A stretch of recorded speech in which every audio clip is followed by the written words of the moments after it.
Bonjour et bienvenue dans le Dire tout haut, le magazine vidéo web d'Ozone.tv. On vous dit tout sur l'eau ou comment la préserver et mieux la consommer. Aujourd'hui, hommage aux héros de l'eau mais aussi au pouvoir des coccinelles.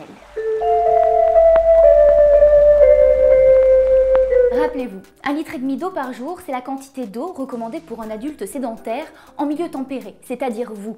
D'ailleurs, ça y est, c'est le printemps, il va faire de plus en plus chaud, alors dans l'euphorie, n'oubliez surtout pas de boire. En effet, il ne faut pas attendre d'avoir soif pour se désaltérer. Sachez-le, quand vous êtes déshydraté, vos facultés mentales, tout comme votre capacité de concentration, diminuent. À retenir aussi cette étude publiée dans le Journal of Psychophysiology qui nous révèle qu'en cas de déshydratation, la fréquence cardiaque et la température corporelle augmentent. L'hyperhydratation, en revanche, elle, améliore la mémoire à court terme de manière significative.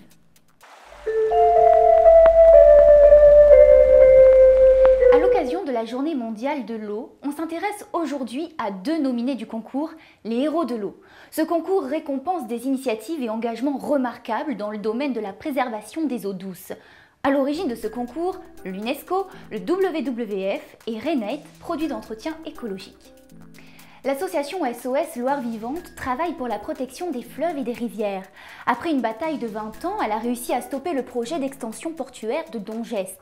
Finalement, 2600 mètres de rives naturelles de l'estuaire ont été protégés et une réserve naturelle nationale a été créée. Résultat, ça a permis une nette amélioration de la qualité de l'eau. Dans la catégorie carrière professionnelle, nous attirons votre attention sur Christian Bouchardy. Passionné par la loutre, il s'est battu pour créer des aménagements pour la faune, dans des barrages ou sous des autoroutes. Son objectif, permettre la recolonisation de cette espèce emblématique des rivières et la préservation de son habitat. Pari réussi. En plein cœur du parc thermal de Vittel, découvrez le site Les Jardins de la Terre. C'est un espace de 3 hectares dans lequel Roland, créateur jardinier, n'utilise aucun produit de traitement chimique ou biologique pour un total respect de la nappe phréatique et de l'environnement. Aujourd'hui, il nous apprend à jardiner sans pesticides. Le principe est simple, c'est d'avoir le plus beau jardin du monde sans aucun produit de traitement, qu'il soit chimique ou biologique. Et ça nous permet de voir évoluer la nature au quotidien. Nous utilisons de nombreuses techniques, entre autres les coccinelles. Nous avons notre petit élevage de coccinelles pour manger les pucerons. Et vous savez, 1 Français sur 2 jardine. Imaginons que ces 30 millions de jardiniers en France jardinent au naturel, eh bien l'environnement serait naturellement protégé.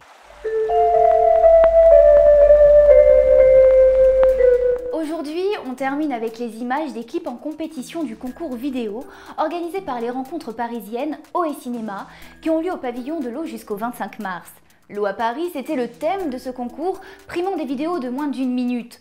En compétition, des œuvres amateurs, pleines de lyrisme, où l'on reconnaît bien nos chers monuments parisiens, mais aussi des vidéos rigolotes, parfois même un peu psychédéliques, pourquoi pas, et enfin des courts-métrages contre le gaspillage, car oui, il en faut.